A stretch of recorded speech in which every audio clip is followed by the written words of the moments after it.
Welcome back to the podcast, everybody. Again, I'd like to thank everyone that is or has listened to the first couple of podcasts. This will be episode two. The last one I talked about the blasting and hatred I saw of football coaches on social media. Go check it out if you already haven't. And please share this out on different social medias. You can listen to this podcast on Spotify and Google Podcast. There's going to be different platforms it's going to be on. For Twitter, I believe it's sideline_pod for this podcast. Instagram should be Sideline Podcast. I'll be sharing those out and getting a Facebook page up. So please share this, like it, so it gets more views. Again, I welcome constructive criticism. I welcome different things to be sent for different topics, or if somebody wants to get on and do an interview or get on just to debate me with something, that is totally fine. I welcome all that. So again, thanks for listening. Please share this out. For today, might be a couple of things. I'm going back and looking at my blogs and what I used to write a couple years ago, and one of the things I wrote about was for younger coaches. Now I've been coaching. This is going on. When I'm done with this year, will be 11 seasons of coaching. I've coached football and all of those. So to me, I don't feel like I'm a young coach anymore. I know age-wise, I'm still a lot younger than a lot of coaches. I've been around the block a few times, learned some things. There's still things I need to learn. I'm still getting better as a coach, but there are some things that I have learned and I've observed and saw how things have changed. And so this one's just going to be my opinion for some of the younger coaches and what I observe. Getting into it, when I first started getting into coaching, I went back to my old high school and volunteered my time. And this was back, see, here in Illinois, they sort of got rid of two-a-days. You can have two-a-days now in the summer or when practice starts in August, but it's split up. So you're only allowed about 3 hours a day with the athletes. So you could do an hour and a half in the morning, leave for a while, come back and do an hour and a half in the afternoon. And then if you spend 3 hours one day, the next day you can only do about 2.5. It's not like it was when I was playing, 2 or 3 hour practices, a couple hours break, and then 2 or 3 hour practices again, and then 105-degree heat. It's not the same as it was. So I'd volunteer my time in the summer for the workouts, lineman workouts, 7-on-7, any camp. And then I would do two-a-days. I'd be there in the morning for the 6 a.m. practice, and I would show up for the second practice. I was also going to school, so I had to get rides back and forth, this and that, and got my feet wet. And my head coach was fortunate enough to allow me to be there and coach and learn from him. And I spent all my time around them and the varsity team and kind of the JV team. So looking back at it, I was very lucky that I could just go straight into the varsity spot. But for me, looking back on it, I remember my thought process, and I thought I was ready to take on everything at once. I can be the offense coordinator now. I can call plays. I can do whatever. I was ready for the keys to the castle and everything else. And that was sort of the downfall of going back to my high school and working with my head coach. Now, I'll never change that for the world. I have a good relationship with my high school head coach. He did a lot for me. He's still a guy that I could call or text right now, and he would spend the time talking to me, trying to figure it out, trying to help me out. And, a couple years ago when I made the decision to not coach anymore at one point, I would talk to him about it, and he would always tell me, don't worry, something's going to open up. You're going to get back into coaching. Don't worry about it. And, he was right. It happened. And I ended up at a school in the suburbs and then moved on to a different school in the suburbs. So I have a good relationship with him. So I kind of lucked out. But at the same time, I think younger coaches nowadays, instead of going straight to varsity, need to go to the freshman level, I believe. So some of you young coaches, here's some advice. When you graduate high school and you're wanting to coach, my opinion is you need to start coaching right away, but you need to volunteer your time, whether you go straight into the workforce, you're going to college, or whatever. If you want to coach, my recommendation is to do it right away and try to figure out if you can just volunteer some of your time with the freshman team that's a little more lenient or more flexibility in scheduling. Varsity is strictly, they got to worry about it first. Freshman teams and your sophomore teams may have different practice schedules, different game times. You may not have to do things on the weekends. So it'd be perfect for you. That's my suggestion for some of you younger coaches looking to get into it. Some, wait till after college or so to get into coaching, and, they think they need to do this, do that. No, I think you need to do it right away. My suggestion also is you need to look at different places to coach rather than the high school you coached at. Now, I know what you're thinking. Coach Steve, you just said you coached at your high school and you didn't change it for anything. I say that because of my own experience. I coached there. I played there. So all I knew was that offense. That's the type of stuff I was going to do. I knew only this way. I am an old school coach. I'm not old. I'm 29 years old, but I coach old school.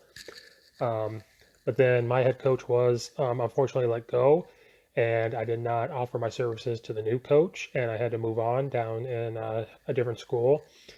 And that coach that I went to go coach for completely changed my view on coaching and my life. And this is how I knew that I thought I knew it all. When I went to him to coach at the new school, I was coaching basketball and track at the high school there at the time.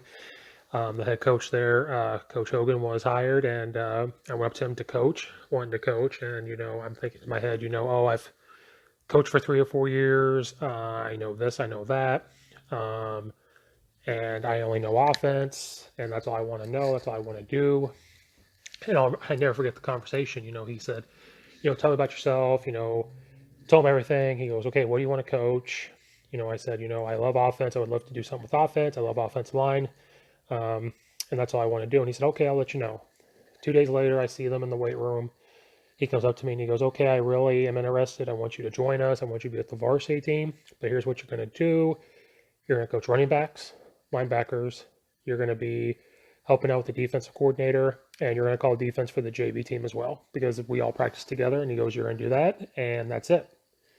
And I started to panic because I'd never done anything like that before. I'm like, oh my gosh, what am I going to do? And that was just kind of what it was, and I had to accept it. And there was a lot of frustrations during that year. I felt like I could have offered more. I felt like I could have done this. Why am I coaching this, doing that? And it was a little bratty side of me. And it's because I was spoiled. And when I coached in my high school, I knew how the practice were going to go inside and out because that was my head coach. I knew the offense inside and out. I knew how to coach defensive line inside and out because it's the same defense. I just knew defensive line, and, I was very spoiled, and, it was kind of handed to me a little bit. Again, I'm not talking bad about my head coach. He was trying to help me, and, he did. I wouldn't change anything, but going to the new school, doing that, that first year, me and the head coach did not have a good relationship. I was very bratty. I thought I could have done more. I wanted more. I thought, I had done enough to do this, do that. I was a volunteer coach. I thought I should have been a stipend, and, just kind of how it was. At the end of that year, of the football year, I started to coach basketball again, and I was have to go into track, and, I had debated if I was going to leave and go to a different school. I was still in college, but I was debating if I was going to go to a school in the town over or anything. And so I had a couple come to Jesus moments with different friends, different coaches that I had met. Talked to my head coach a little bit from his new job. I got a hold of him, talked to him, and then me and the head coach I had worked for, Coach Hogan, we kind of sat down and talked a few times. There's a couple of coming to Jesus moments, and once we started to build a relationship, and once I started to figure out what he was doing, it all started to make sense. I had even said to him, like, why am I doing this? Why am I doing that? And he goes, if you want to be an offensive coordinator, you need to coach defense. You need to do this, do that. If you want to be a head coach, you need to coach defense and coach this, this, and this. And my time under him, I coached every single position at one point. And working under him, I knew how defensives work.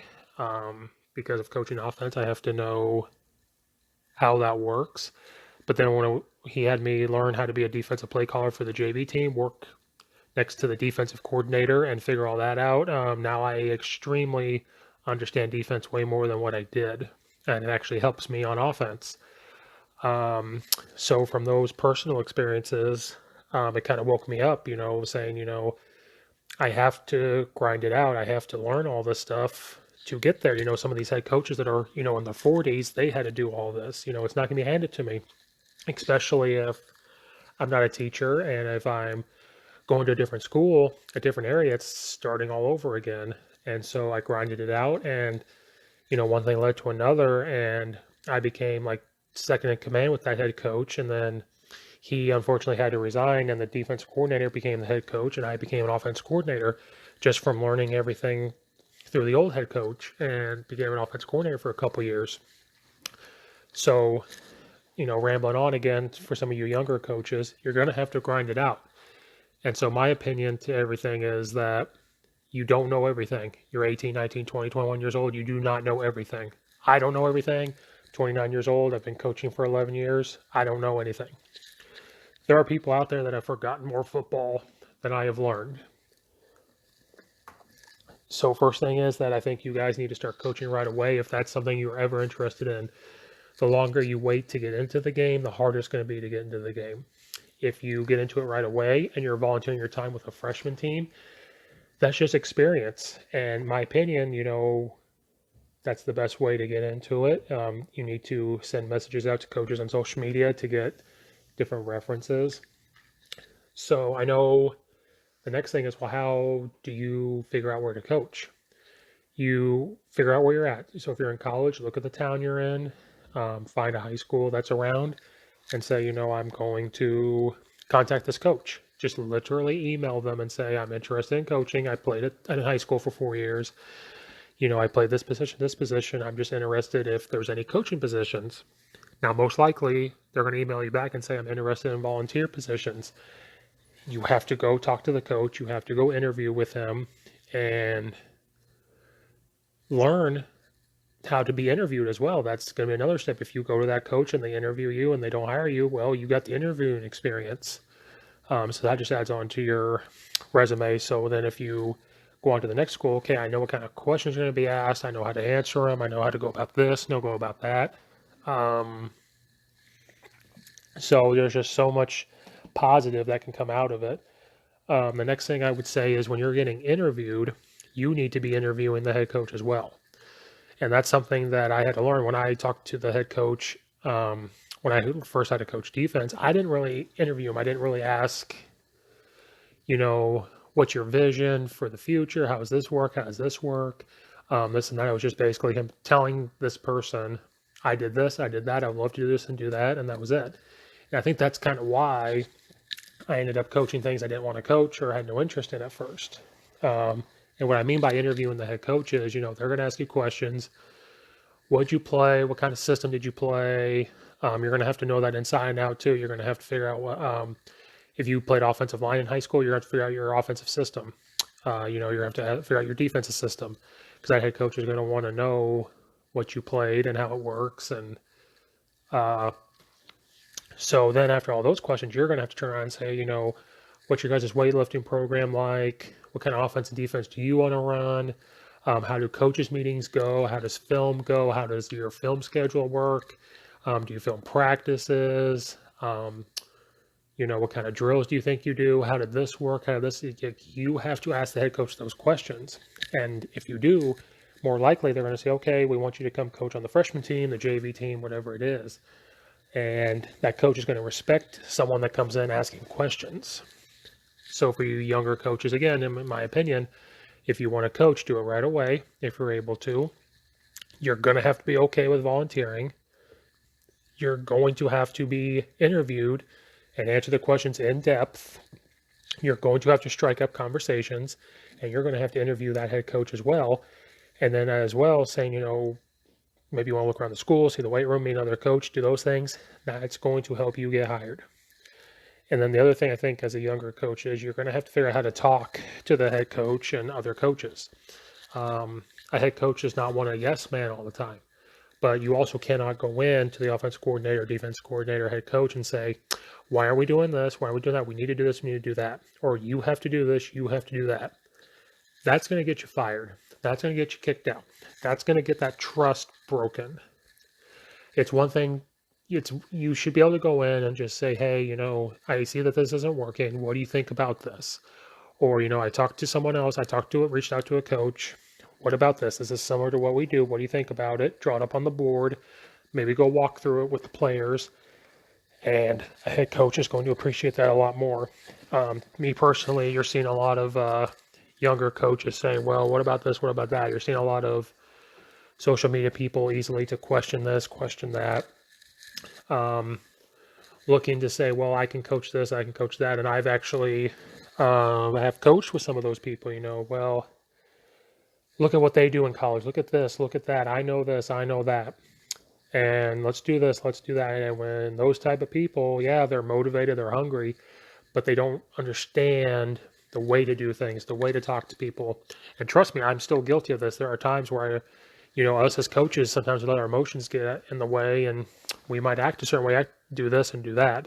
But slowly I personally have matured and I'm seeing these younger coaches make the same mistakes. And, I'm sitting here going, well, I need to try to help and give back. I've coached with younger coaches that, when I was offense coordinators, helped us out on Friday nights, and we'll come in at halftime and they're coming in saying, I'll never forget, I got asked, why did I run this play? What did I see? And I would explain it to them and they said, well, why? That still doesn't answer my question.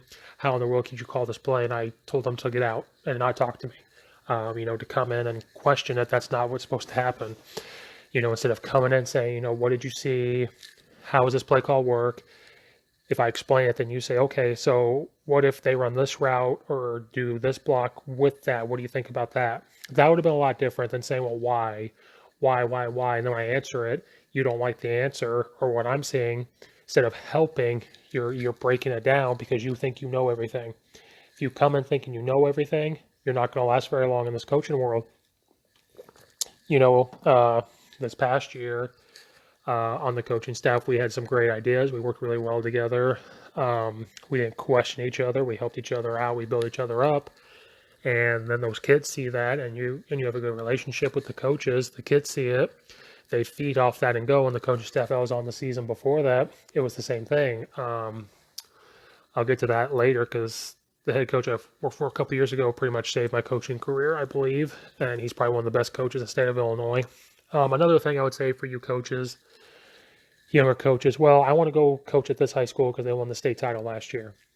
Or I'm going to reach out to this program because of this, or that. I'm not saying that's a bad thing to do, but you need to realize some of these teams, especially here in Illinois, if they're winning state titles back-to-back years, every other year, that coaching staff has probably been there for a long time. So you need to also look at a program, maybe it's, the middle of the programs where they go 5-4, 6-3, the coaching staffs usually leave.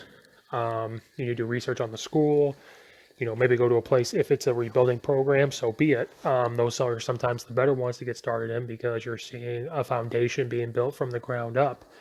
You might get there for a first-year head coach and he's laying the slab down and, laying the foundation and to build that up, and you get to see that. I've seen that a couple of times. I've always been around rebuilding programs. And so that's kind of where I learned. And, I think that's a great thing for some of you younger coaches. So those are just some of my opinions for you young coaches out there. Take it for what you will. I've made a lot of mistakes with my coaching career, especially when I was getting started. Being immature, being a little brat, thinking I knew it all, or thinking I should do this, should do that. You're not owed anything in life. You're not owed anything in coaching. You have to work. You have to build a trust up. You have to be able to work with a lot of people, and you have to be open-minded and learn. And, you are going to make mistakes, but you have to learn from them. Keep an open mind. And, if you do those things, you're going to be successful in coaching. And it's not just football. It's basketball. It's track and field. It's everything else. You're not better than the program. You're not better than the other coaches. You're not better than those kids. It's a team effort. You all have a common goal to get the kids good grades, graduate from high school, become good citizens in the community, go on to college, play college sports, or just go to college and get their piece of paper and go to work and have a family and do this and, just continue to do those things. So again, if this helps any young coach out there, that would be awesome. To help just one person, that's great. I apologize for some of the rambling on. I'm still learning these podcast topics and things as I go, and some of it just turns into rambling. Again, anybody out there that listens, I do welcome constructive criticism. I do welcome different topics that can be sent to me to talk about. I do welcome if somebody wants to get on here and we can debate something, talk about something. That'd be great too. Um, Please follow this on social medias. Should be just sideline_pod or sideline podcast. I'll be sharing this out. This is on Anchor and this is also on Spotify. It should also be on Google Podcast.